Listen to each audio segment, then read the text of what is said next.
So we find, you find an encrypted file in an IoT device. The question is, what's next? Continue to search. That's what we're going to do. We're going to go in and we're going to dig a little bit deeper. So in our last video, we found an encrypted XML file, and now we need to do a little bit more digging, and that's where we're going to use Ghidra, a free open source tool to disassemble and decompile libraries that we can use to find that secret encryption key, so that we can then use it to decrypt our file and find even more digital treasure. So stay tuned.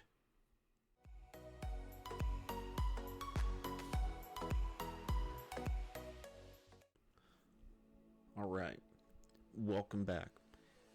As we talked about in my first video in this series, when we went into the TP-Link router, we did a bin walk into the Squash FS root file system. We dug into the Etsy folder. We found some interesting things, one of them being the startup script, but then we also identified a couple XML files, and those XML files were encrypted. So when we catted them, we couldn't see anything. We saw the output, but it wasn't. It was an encrypted output that we couldn't read. So we did some digging to grep for Decrypt, and we then found some interesting shared object files that we took a look at. Well, in this video, we're going to open Ghidra and we're going to dig in and see if we can't further find hard-coded encryption key. So let's go ahead, open Ghidra, and start our digital treasure adventure. I got Ghidra pre-installed. As I mentioned earlier, it's an open source tool created by the NSA. Pretty sweet, free disassembler and decompiler. So definitely recommend checking it out. I've already created a project for this, a little bit of housekeeping beforehand. And what we're going to do is we're going to go ahead and import a file. Now, as I mentioned in our previous video, or in that first video, this libcmm.so shared object file is the one that we identified when we grepped for Decrypt. So let's go ahead and open it. Hit OK. It automatically recognizes that MIPS. It's going to go ahead. We're going to hit OK as well, and then we're going to want to analyze it. So let's go ahead, click on it. And it's going to be bringing it up.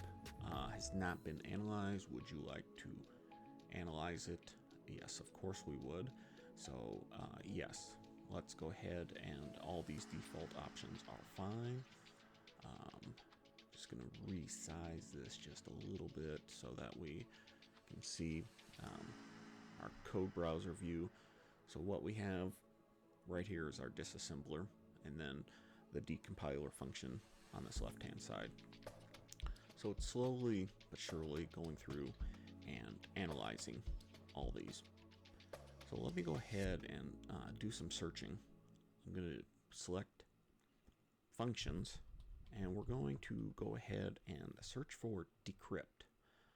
Alright, so I'm going to dismiss, and what that immediately does is brings up the decrypt file function that it recognizes in the function header, but then also brings in this decompiled view, and that's the view that we're going to be wanting to take a look at.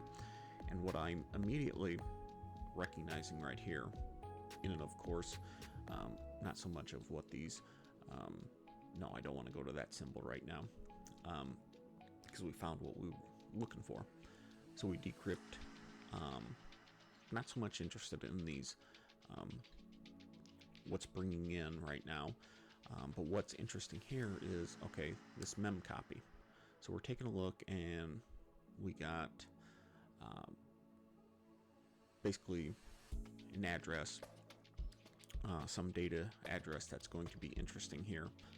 And I'm fully then taking a look a little bit down here, and I see it's a DES decrypt error. But then we have a printf, buffer exceeded within this f function, or if that's exceeded, but the DM file size is. So what this is basically copying in, pairing.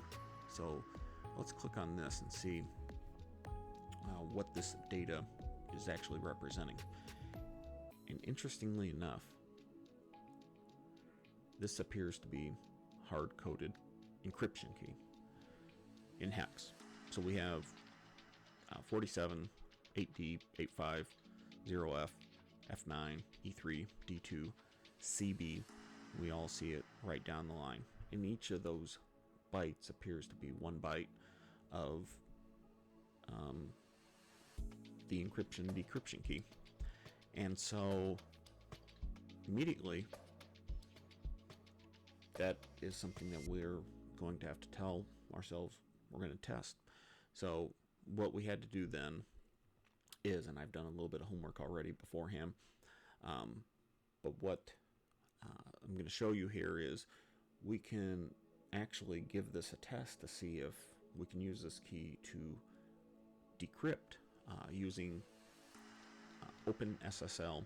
And I got the command here, so I'm going to go ahead and minimize this screen here. Minimize that one.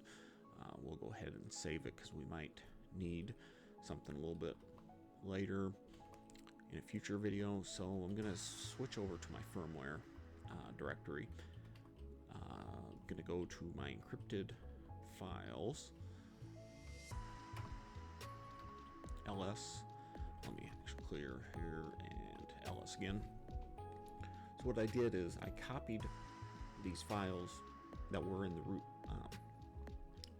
the root file system over to this, so that I could go ahead and have a little bit easier time away from everything else. I'm going to go ahead and copy this command and basically OpenSSL, and we're giving it the commands for how we want it to be decrypted.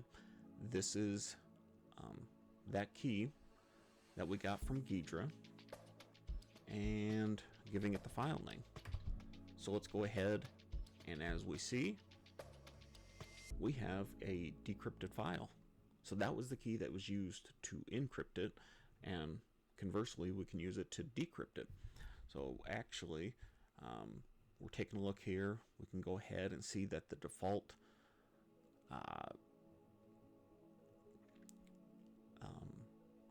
config XML file is all decrypted. But if we went ahead and what's that name again? Cat default. That was exactly the output that we received when we initially tried it in the root file system. Gibberish, because it's encoded. But we give it the key, and we get a perfectly decoded file. So we also had one more. This reduced data model one. So let's give that a shot too, and see if that actually works as well. Paste it in, same key.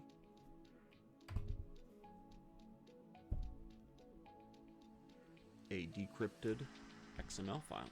Let's go again, and cat reduced. Again, gibberish, because it's encrypted, so we're not seeing it.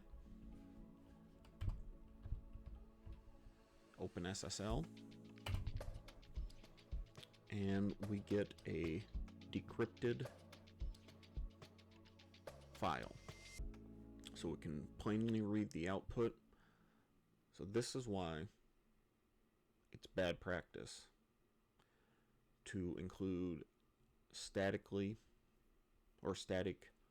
encryption keys, decryption keys in and of itself, because as hackers we can go in and try and identify through all of our tools that we've had so far of bin walk, and then searching the directory for functions names, and taking that file, putting it into a disassembler, decompiler, and then searching in there for decrypt, encrypt, AES,